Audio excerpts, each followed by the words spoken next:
So now we'll go through the key actions, and I will take the first action from the last story that we just went in for Prophet Sulaiman alayhi salam and the ant. So as we discussed, Prophet Sulaiman alayhi salam was the most powerful with people, jinn, birds, and other animals, and they were all under his command. And Allah SWT said they were lines after lines of these standing in front of him, waiting for his command. Yet when he encountered the smallest of the creatures of Allah SWT, an ant, and when the ant was trying to warn all its other ants that please go, go, go, otherwise we'll get crushed from, when they are coming, and they wouldn't even realize and they will crush us.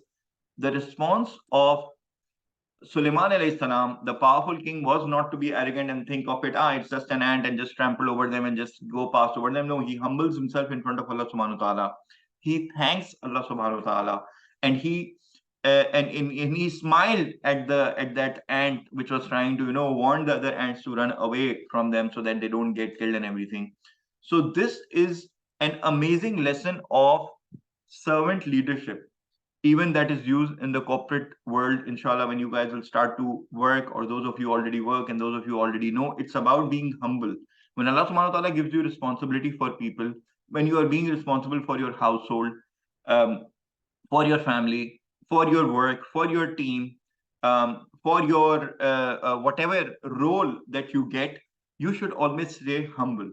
And you should never become arrogant because of your power. Because always remember, all power is from Allah subhanahu wa ta'ala. Keep on thanking Allah subhanahu wa ta'ala, and keep on praying to Allah subhanahu wa ta'ala the same way Prophet Sulaiman alayhi salam prayed that, oh Allah subhanahu wa ta'ala, keep me amongst your servants.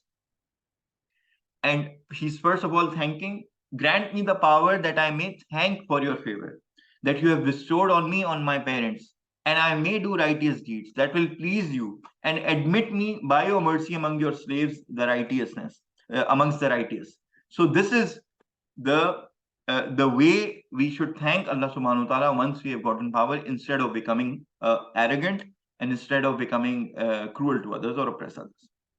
Action number 2 for today. We started where we saw the description of believers as well, and the successful ones are the believers who establish prayer, they give charity, and they believe with certainty in the hereafter. And when somebody believes in certainty in the hereafter, of course they alter their life. And Allah subhanahu wa ta'ala said there are people in this world who are wandering around just enjoying life, and they think that they are doing everything right. However,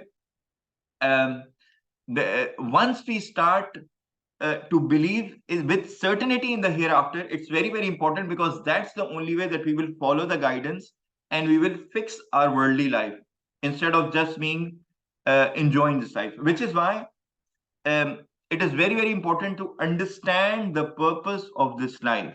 We have to believe in the revelation and follow the guidance, which means that we don't wander blindly, and we always follow the right path. And the right path is that we do the right good deeds and abstain from harmful ones. So we are always cautious of, are we on the right path or not?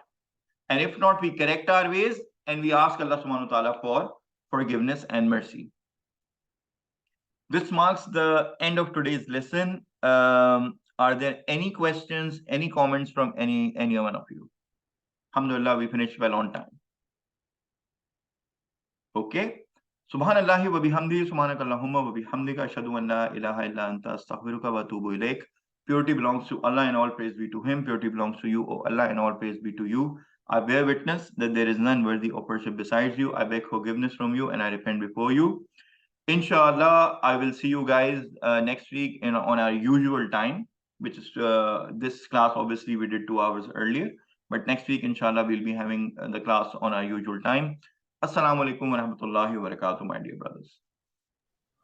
Wa alaikum assalam wa rahmatullahi wa barakatuh.